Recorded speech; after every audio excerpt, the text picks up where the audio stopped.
ये नए मिजाज का भारत है, जरा कायदे से मिलाकर। ये मोदी का नया भारत है, जरा कायदे से मिलाकर।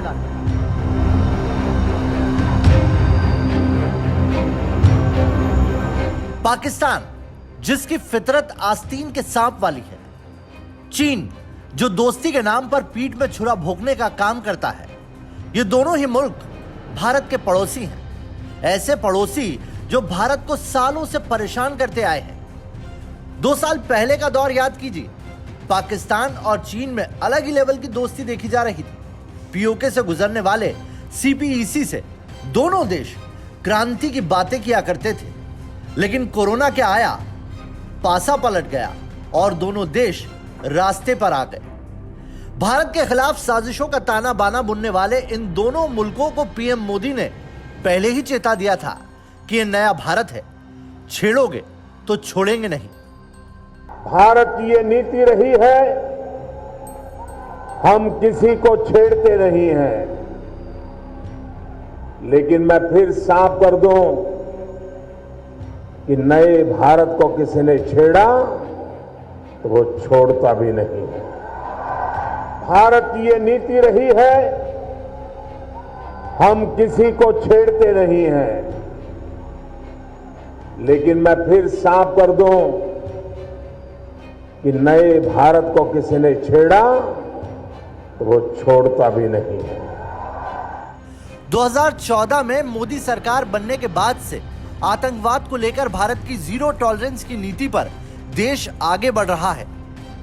पाकिस्तान से साफ कह दिया गया कि बातचीत और आतंकवाद एक साथ नहीं चल सकते। बीच में संबंध सुधारने की पहल भी भारत की तरफ से ही हुई, लेकिन पाकिस्तान तो पाकिस्तान है, हरकतों से बाज ना आया, क्योंकि चीन दे रहा था उसे शह। अब मौजूदा हालात में भारत की कूटनीति ही है जिसके आगे बुरी नजर रखने वाले ये दोनों पड़ोसी नतमस्तक हैं, और ये सब कुछ हो पाया पीएम मोदी की रणनीति और भारत की कूटनीति से। आतंकवाद के मोर्चे पर पाकिस्तान के खिलाफ भारत को बड़ी कूटनीतिक जीत हासिल हुई। जी हां, आतंकवाद के मोर्चे पर पाकिस्तान के खिलाफ भारत को बड़ी कूटनीतिक जीत हासिल हुई है। संयुक्त राष्ट्र ने पाकिस्तान में पल रहे आतंकवादी संगठन लश्कर ए तैयबा के डिप्टी चीफ अब्दुल रहमान मक्की को वैश्विक आतंकवादी घोषित कर दिया है। चीन ने भी भारत का साथ दिया। उधर कंगाली के कगार पर जा पहुंचा पाकिस्तान भारत से अब बातचीत की गुहार लगा रहा है। भारत की बात चीन की समझ में आई। संयुक्त राष्ट्र से आई यह खबर भारत के लिहाज से महत्वपूर्ण है, क्योंकि अब तक भारत की बात चीन को समझ नहीं आ रही थी। वो बार बार पाकिस्तानी आतंकियों को बचाने के लिए अड़ंगा लगा रहा था। अब ड्रैगन ने रवैया बदला तो परिणाम सबके सामने है। मोदी के एक कूटनीतिक दाव से मक्की को मसलने का फैसला हो गया। इस आतंकी को काली सूची में डालने के लिए भारत और अमेरिका काफी समय से प्रयास कर रहे थे।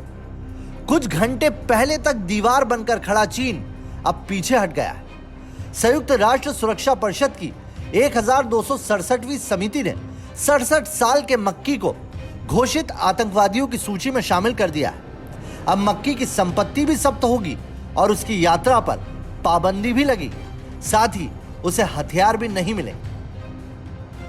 पाकिस्तान के बुरे हालात। दरअसल कोरोना काल में जो 2 साल का वक्त गुजरा है, उसने न सिर्फ इंसानों बल्कि वैश्विक हालात को भी प्रभावित किया है। आज की तारीख में आप भारत, पाकिस्तान और चीन के हालात देखिए। कोरोना से जहां भारत में भी मौतें हुई, पर जल्द ही पावरफुल वैक्सीनों का प्रोटेक्शन मिलने से हालात काबू में आ गए। आतंकियों को पालने वाला पाकिस्तान कोरोना में पूरी तरह से खोखला हो गया, बर्बाद हो चुका है। हालात यह है कि हथियारों की फिक्र छोड़ पाकिस्तान रोटी को मोहताज है। भारी भरकम कर्ज और खाली हो चुके विदेशी मुद्रा भंडार ने पाकिस्तान को घुटनों पर ला दिया है। जलवायु परिवर्तन के बहाने पाकिस्तान दुनिया से मदद मांग रहा है। देश में आटे की भारी किल्लत और खरीदने के लिए पाकिस्तान की जेब में पैसे नहीं है। दुनिया में किसी भी 2 देशों के संबंध पारस्परिक लाभ की बुनियाद पर ही बनते हैं, लेकिन कंगाल देश की मदद भले ही की जाए, उससे उम्मीद नहीं होती। और शायद पाकिस्तान की यही दुर्गति चीन को समझ आ गई। इसीलिए चीन ने पाकिस्तान से किनारा कर लिया और इधर अकेले पड़े पाकिस्तान के पीएम शहबाज शरीफ भारत से बातचीत के लिए परेशान नजर आ रहे हैं। भारत और पाकिस्तान पड़ोसी हैं और हमें एक दूसरे के साथ ही रहना है। हमने भारत के साथ 3 जंग लड़ी, इससे लोगों को केवल गरीबी, बेरोजगारी ही मिली। हमने अपना सबक सीख लिया है। हम अपने संसाधनों को बम और गोला बारूद पर बर्बाद नहीं करना चाहते।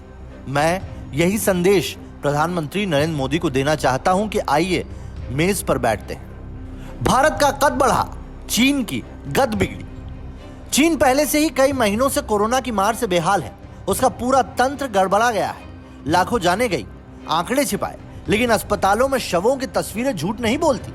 इधर पीएम नरेंद्र मोदी के नेतृत्व में आपदा में अवसर खोजने के मंत्र के साथ आगे बढ़ता भारत आज कोरोना काल के बाद भी बेहतर स्थिति में है। दुनिया में उसका कद बढ़ रहा है।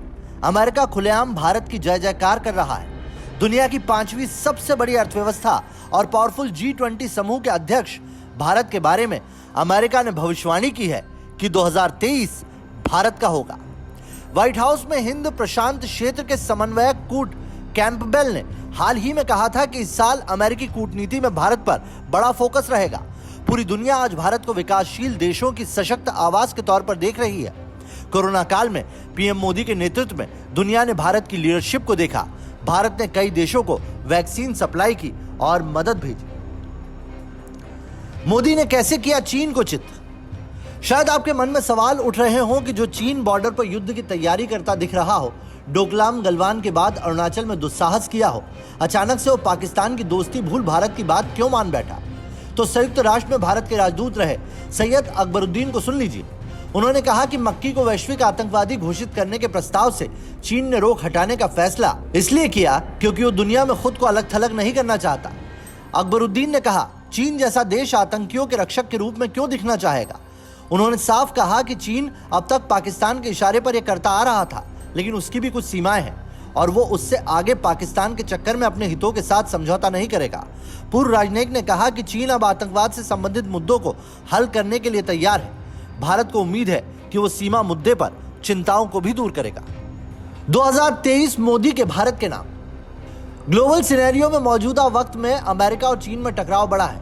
ताइवान और गलवान जैसे मुद्दों पर अमेरिका उसके विरोध में खड़ा दिखा।